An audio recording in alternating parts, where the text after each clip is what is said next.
Maguire set to be the most expensive defender ever. Icardi edges closer to the Inter Milan exit. There's a Manchester City-Liverpool showdown in the AFCON final. Celtic play hardball with Arsenal's latest offer. And we've got a roundup of the rest of the day's transfer news. That and more coming up in the next few minutes as I'm your host, Matt Froelich, here with the Onefootballers, and this is the Daily News. The Cricket World Cup. I was not interested in cricket, but that was some intense cricketing. England didn't deserve to win the World Cup, blah, blah, blah. Well, they won it, so obviously they did. So first off, and to Harry Maguire, where Leicester have agreed a deal with Manchester United for the transfer of the English defender for around £80 million.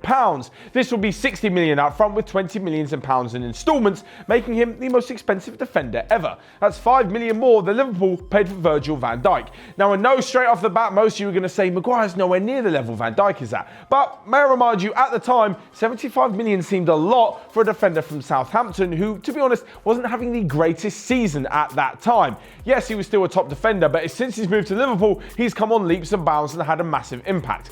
I'm not saying Maguire's going to do the same, but you've got to give him a chance first. They are signing an international to slot in alongside the likes of Lindelof and Bailly, and what it does mean is probably the end for the likes of Phil Jones and Chris Smalling.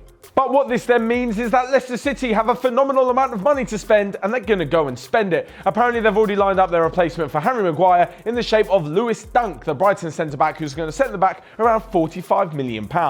Now if you ask me, £45 million for Dunk is probably more ridiculous than 80 for Maguire, but that's just the transfer market. So next up to where another saga continues to rumble on. Whilst Antoine Griezmann finally brought his one to a close over the weekend by joining Barcelona, Mauro Icardi is still an Inter Milan player, but it looks like he may be edging ever closer to leaving. As Antonio Conte's men head to their tour of Asia, their pre-season tour, well, Mauro Icardi's decided to stay at home. This was apparently a mutual decision between the manager and the player, and he said he's happy to even see out the rest of his contract another 2 years while just sitting at home and not even playing. But surely that's not the way a footballer wants to be remembered, so I'm sure that he'll be looking for a deal elsewhere. There are rumours that he could be involved in a swap deal with Manchester United, which sees Romelu Lukaku heading the other way, but at the moment it's more likely that he'll be heading to Juventus in a swap deal for Moise Kean. The young star has been brilliant for Juve, but it doesn't look like he'll be getting much game time while Cristiano Ronaldo is in the side, so he could do no worse than going to Inter Milan. As for the Lukaku deal, well, he said after Manchester United's game against Perth Glory that the news will be broken next week.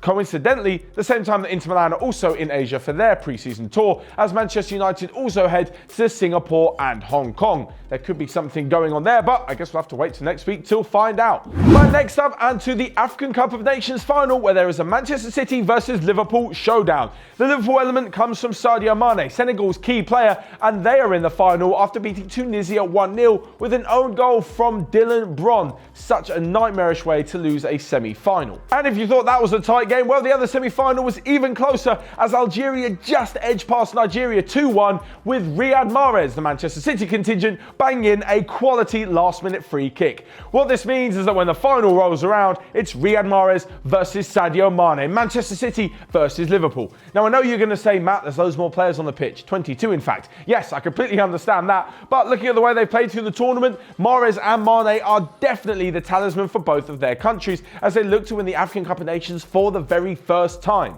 As for what it means for both Premier League sides, well, two of their men won't be getting a full pre-season under their belt, having played literally all the way through the campaign. Of course, Riyad Mahrez had a little bit more time off as City didn't reach the Champions League final, but both of them will be pretty knackered when they come back. This will have more of an effect for Liverpool, I think, than Manchester City. With Riyad Mahrez, he's not a starter at Man City. They've got Sane, Bernardo Silva, Raheem Sterling, and he just doesn't really get as much game time, so I'm not sure he's as important to Manchester City as Sadio Mane is to Liverpool. He starts every game when he's fit. He's a key component of their front three alongside Salah and Firmino, and he'll be a bigger loss if lack of fitness than Mahrez will. Of course, they'll be playing all the way through, so they'll still technically be match fit, but they're footballers and they're humans. They need a break at some stage. But someone who's desperately trying to get fit ahead of a potential move is Kieran Tierney at Celtic. The injured player has missed the first leg of their Champions League qualifier in Sarajevo, but it looks like he could be on his way to the Emirates Stadium if Arsenal can stump up enough money. At the moment, they just can't do it because they're paying in instalments.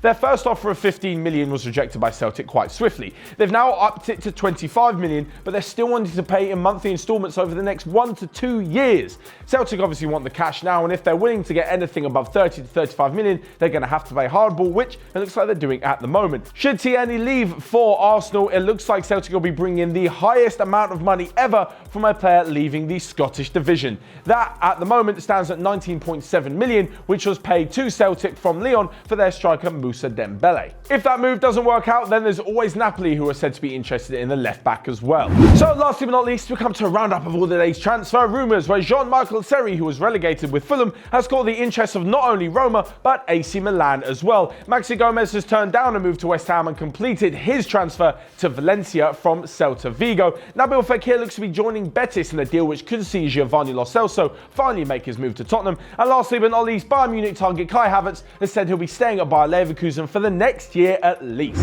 So what do you guys think of the AFCON final? Who's going to be winning the title? Will it be Algeria or will it be Senegal? Do you think Mauro Icardi will eventually get his move? And is Harry Maguire going to be worth 80 million? Let me know your thoughts down in the comments section below. Smash the like button whilst you're down there, and you can click here or here to check out all of the other videos we've got going on Onefootball. But until next time, I will see you guys later.